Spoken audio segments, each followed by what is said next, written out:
I've tried to mix genres for today's video so that more of you could find something fun here, but given how many bangers released in 1997, it seems that no matter what I pick, I end up with a decent video. Don't think so? Well, see for yourself. Oh man, I was kinda putting most of them off as I'm not big on the genre, but 1997 was RTS rich, so sooner or later I had to get into them. I mean, we've covered the big ones already, but some of the lesser known ones were pretty good too, if you like the genre, that is. And 7th Legion is an excellent example of these. It shakes up the formula a little by dropping the resource gathering entirely instead of using so-called building points, which are gained in different amounts for enemy units' destruction and mission objectives completions. It was interesting as suddenly you didn't have to juggle army building with military effort supporting gatherers and could completely focus on combat. That's not it though, and 7th Legion had few extra cards up its sleeve. Quite literally. Battle cards to be precise. Randomly dealt and offering various boon powers like damaging enemy troops or causing mechanical units malfunction, to name a few. These were not only random events keeping the game fresh though, there were also bonus boxes scattered around the map, and these too consisted of power-ups of various kinds like making players' units invisible or increasing your warrior's strength. And if you add to it units gaining experience and getting better, you'll end up with a unique take on RTS genre. Other than that, mechanically speaking, 7th Legion plays like any other RTS of the time, and places you either on the side of Chosen or so-called those who were left behind. First left ecologically ruined Earth centuries ago, seeking refuge and survival elsewhere, and just now came back to reclaim the planet. While the others, well, they were left behind and had to survive on very little that the planet still could offer.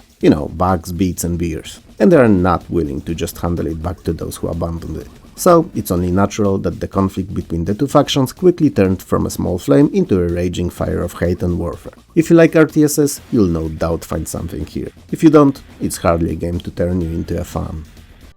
Imperialism is a top-down turn-based strategy covering the imperialistic expansionism period of the 18th and 19th century, and you must do whatever it takes to develop your empire, for it to become the best out of all, the biggest and most dominant force in the world. You can do it by means of brutal military expansion, but there's also an option to extend your sphere of influence via political or economic solutions. Naturally, combination of all three works best. Interestingly enough, Imperialism also included a mechanic allowing you to exploit underdeveloped nations. It's perhaps not ethical today, but very era appropriate. You can also invest and develop smaller independent states to have them later on naturally become part of your empire without ever sending a single military unit to them, all by supporting them and teaching them your values. The mercantile economy is modeled quite well in Imperialism too and represented realistically with fully fleshed out and working supply and demand system, so making sure that your economy is strong and sustainably built is a key to success in any way, be it by war, economically or by political means. And since we're on politics, not many strategies of the time offered such a deep and satisfying approach to it. You can do a lot with it. There are alliances, pacts, wars, subsidies, boycotts against particular nations and embassies. And that's just scratching the surface. Combat encounters utilize an interesting chess-like engine that's as fun to learn as it is to use later on to telegraph your mental superiority over your opponent or CPU. Well, come to think of it, chess may not be the best description of it, but it at least gives you an idea how it plays out. Imperialism is a very elegant in its design title, mixing different gameplay elements into a comprehensive package that's near ideal. Only near because Imperialism has one huge fault. It can be won by a vote of the council that meets every 10 years to pick the new world leader. So, it's not unusual to win just as you were about to get to the most fun part of your many hours long strategy, and then, even being a winner, you can't really say that you're happy about it, as all you feel is being robbed of the culmination of your intricate plan, of the climax, so to speak. If you don't mind it, however, Imperialism is one of the best and most fun turn-based strategies of its time. Mageslayer is a 3D top-down action game. Lord Tain of the Clan of Knowledge, a disappointingly named clan I must add, sounding like something from a teens-only sci-fi three-parter saga. Still salty about the betrayal that happened to him a millennium ago, gathered all the relics of the so-called Starstone and placed them under the protection of his thousands of minions. Now, I honestly don't know what the Starstone is, but not many things are worth a millennia worth of hate and bitterness. Most stones aren't. Still, since it's locked up, the remaining clans, which I'm sure are as terribly named too, send their best warriors to defeat Tain. I get that the story may seem unclear, simplistic and lacking logic, especially that it's retold in shortened version by yours truly, but trust me, it's irrelevant. All you need to know is that Mageslayer is this very modern, at least at the time, take on the Gauntlet formula, and that it's hella fun, delivering heaps upon heaps of bloody combat. one corpse at a time, dropping around you like autumn leaves. So, you have a close-up melee and long-range projectile attacks, and mastering both is a key to success, especially that the game throws enemies at you like a machine gun, in incredibly vast numbers, one after another in series of soon-to-be your victims. Because you're you, and if there's 5, 10 or even a million of them, there's one too many of you for them to handle. Naturally, there's quite a lot of environmental puzzling in Mageslayer too, so all kinds of sealed-off locations and doors opened by switches and buttons are nothing unusual, and required for both progression and to get to the areas containing amazing goodies. Stuff like invisibility potions or proximity bombs to name a few. There are some timed platform jumping puzzles too, so getting used to the controls ASAP is a must. Mageslayer is composed out of 28 large multi-layered levels, and it's as fun to play today as it was years ago. Especially that given its perspective and how many indie games we get today, Mageslayer's presentation does not feel outdated or lacking whatsoever. All in all, the game is a hoot, and an addictive gem that was sadly criminally overlooked when it released and remained forgotten by most to this very day. Oh, it offered an online multiplayer back then, but if it's still working today is something I can't really tell you, as I have no clue. One way or another, give it a go, it's worth it. Wipeout XL is Psygnosis's futuristic racing game, which I didn't have to tell you, cause everyone knows Wipeout. That said, I have been pondering about Wipeout's success for years now, trying to figure out why it, and not any other game sometimes more advanced technologically or richer in content, became so popular. I mean, if you look at it as a combination of things, of building blocks like sounds, graphic, gameplay and extra features, neither alone is groundbreaking in any way. And what I came up with may be wrong, but I'm gonna tell you anyway. Cause you're here, I'm here, there will be no better moment for it. Also, why the hell not? I believe that Wipeout's legacy is based on, well, how do I call them? Let's say on 3 pillars of excellence. Now, that sounds correct, don't you think? So, first of all, Wipeout, and by extension of that Wipeout XL2, knows what it is. It's incredibly fast futuristic racer, and that's that. No, really, it's it and nothing else. It doesn't try to be a part role-playing adventure or a simulator, none of that. It does its thing, and it does it well. Secondly, it doesn't turn its tried and tested formula upside down. I mean, sure, it innovates, you can't take it from Wipeout, but it never does a 180 on what it is. Wipeout XL, so our today's title, adds support for popular at the time 3D accelerators, different new weapons, more resistant vehicles that can actually sustain a single missile blow-now, and energy refilling pit stops. It may not seem like a lot and like an iterative upgrade, but that's a brilliant choice on the side of Psygnosis, as gamers didn't want something else, but more of the same. XL doesn't break what's working with this series and just adds a little of fresh on top. And third and finally, it's fun. And it doesn't forget to be. Some titles add so many new features in their sequels, tons of revolutionary and world-shattering mechanics, often advertised with huge lettering on box covers, covering anything else on it. In the same time, forgetting that most of all, a game should be fun. And if it's not an XL simulator like Master of Orion or Civilization or any other of the likes, oversaturation of features tends to phase out fun. So yeah. Wipeout is, was, and most likely will be a joyous fare if we ever get to see a new one, even if Psygnosis is Psygnosis no more.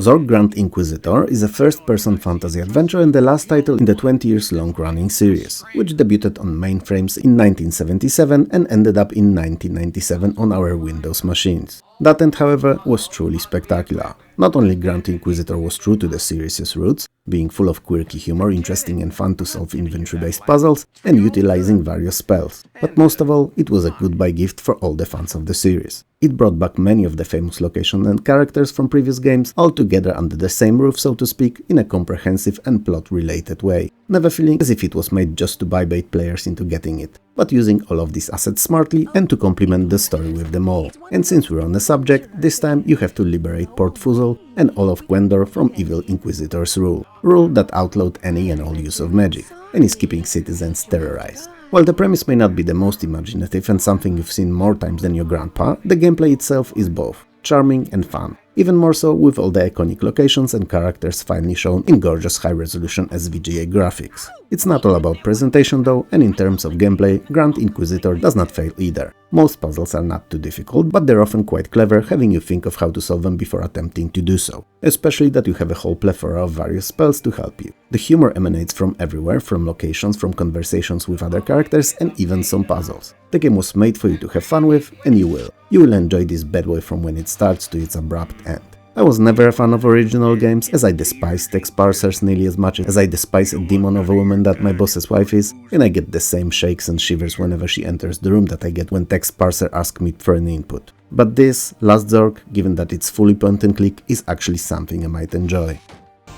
Manx TT Superbike is a conversion of 1995's Sega's arcade original and a blazing fast motorbike racer. And at the time of its release, it really had only one serious competitor on Windows that it could compare to, Delphine Software's Motor Racer. So while talking about it for a minute or two, I'll try to see how it stacks up against it. Spoiler warning? Nah, you know what, I think I won't spoil it this time. While Manx TT may not be a demanding game per se, it'll take you a little practice and few races before you start grabbing the top spot. So the challenge is definitely there, especially that the CPU drivers will not hesitate to push you around or straight up block you, which you know, as much as it is annoying, it's also part of the fun. Sadly, there's only a handful of tracks and while they're bumpy, bendy and all, it's definitely not enough, especially that the selection of bikes is rather limited too. The graphics and sounds look as if they were brought home from the arcades one-to-one with no sacrifices along the way, which is fine and all, but... and that's gonna be a Kim Kardashian-sized one, I think I've said it in a video or two ago. But by 1997, conversions from the arcades were not as exciting as few years earlier. Our PCs were powerful, often as much if not more than the arcade cabinets, and having at home a simple in its design and poor in features game created from the ground up to eat up coins was not a cool feeling anymore. So, while fun for a little while and a very accurate conversion, Manx TT, when compared to Motor Racer, looks like its slower, ugly brother who tripped on his way home and fell face first in a dog's poo. It doesn't look as good, nowhere near actually. It has way less features, tracks and bikes, but its biggest sin is that its design is rooted in the idea of having to feed it coins, meaning that it was made not to be fun, it was made to make profit, and then moved to PC. And Motor Racer, being the incredibly fun and devilishly fast experience that it is, destroys Manx TT in any comparisons you'd like to pit them against each other. Well, unless it's which game made you feel more disappointed, then yeah, Manx TT takes the cake, easily. G-Nome is another of those giant robots or mechs if you will game, and as compared to MechWarrior 2, it feels more like an arcade shooter than simulation. It feels more like an arcade shooter than a simulation. Perhaps for the best, as in direct comparison it wouldn't have fared very well. Anyway, there are 4 races of humans, Darken, Merc and Scorp, and they're in a constant struggle with each other, battling it out in huge robots called HAWS, so heavy assault weapons chases. Things change when Scorp, apparently in secret, is working on a new and super deadly weapon. G-Nome is divided into 20 missions, all naturally combat-based, and will see you fulfilling various objectives to complete them, usually, but not always, centered around killing enemy units. Interestingly enough, you can eject from your mech at any given point during battle and either carry on foot, which almost always ends up with you being stomped over, shot or killed in any manner of ways, or grab another currently unused mech and use it. Now, this opens a whole slew of other options. You can for instance pick up an enemy mech and use it against them, or change them for the new ones whenever the one you're in is close to being destroyed. Provided that there are any to change to, that is. So, as you see, the interesting ideas were definitely not a weak point of G-Nome. What was then? The controls. They are rather crap because they're incredibly sluggish, and it often feels as if your mech was standing in a puddle of mud when turning. It's a bit disappointing as the combat itself is pretty good. And G-Nome looks like a protoplast of the later Titanfall games, with the whole jumping off and running around mechanic and whatnot. Graphics are a mixed bag too, with mechs represented in nice intricate detail, looking very realistic, if I can call them that even, and in the same time backgrounds being empty and devoid of any interesting objects whatsoever. In the end, all of it combined makes G-Nome a very mediocre game and probably interesting to fans of mech genre only. So, if you're one, check it out, but if you're not, feel free to skip it, it's nothing special.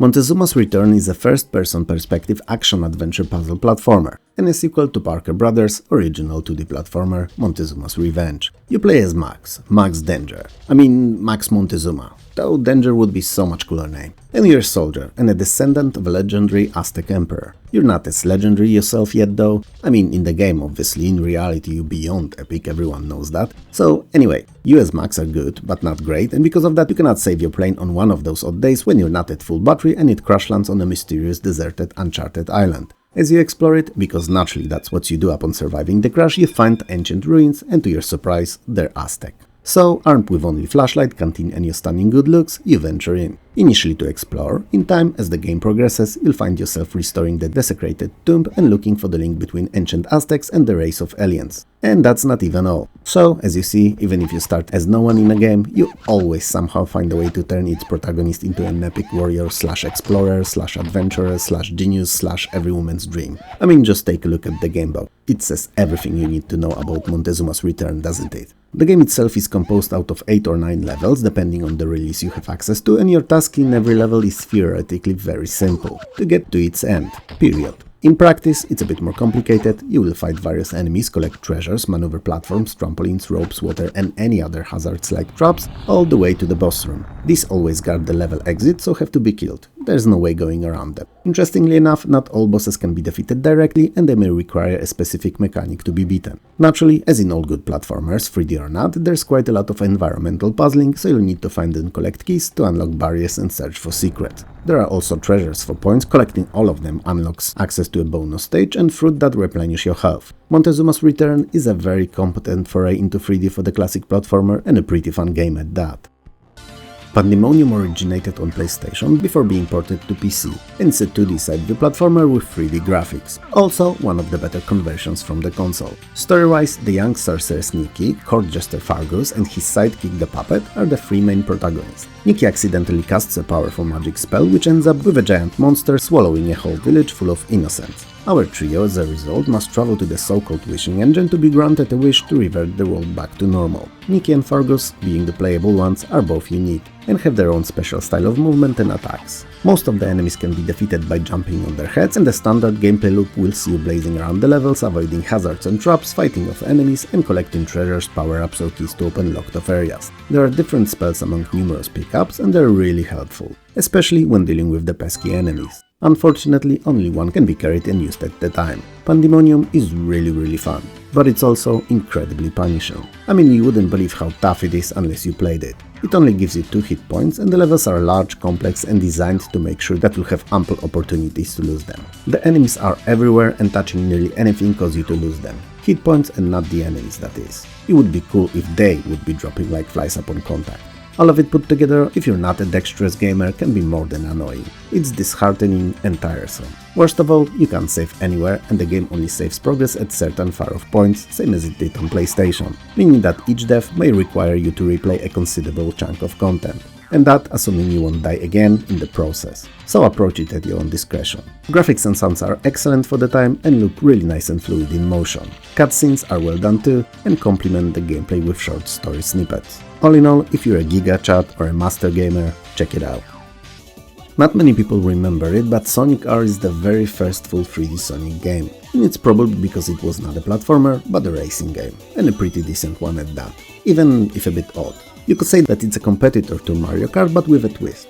As other than the racing, a lot of emphasis is placed on jumping, exploration and collecting items, and by doing so, you get to unlock additional characters to play as. The game features 5 unique over-the-top bendy, twisty and secret-filled tracks with multiple paths to them and 4 characters to choose from, initially. As with more and more secrets found, you'll unlock additional 6. As in most kart-like racing games, there are naturally various boons to pick up and or enable. So stuff like speed increase, shields, ability to go across the water or a magnet attracting and picking up nearby rings too. 3 of the characters cannot jump as the driving vehicles, and they are Amy, Dr. Robotnik and Egg Robo. They can only use springboards where appropriate, but instead get additional abilities. Amy has a rechargeable turbo and the other 2 have homing missiles that temporarily stun the opponents. Naturally, there are a few gameplay modes in Sonic R, a racing classic time attack, which is precisely what it sounds like, Grand Prix that lets you race on each of the circuits, and multiplayer that can be played in split-screen mode or over the network, and allows you to either race to the finish line or play in a balloon-finding minigame.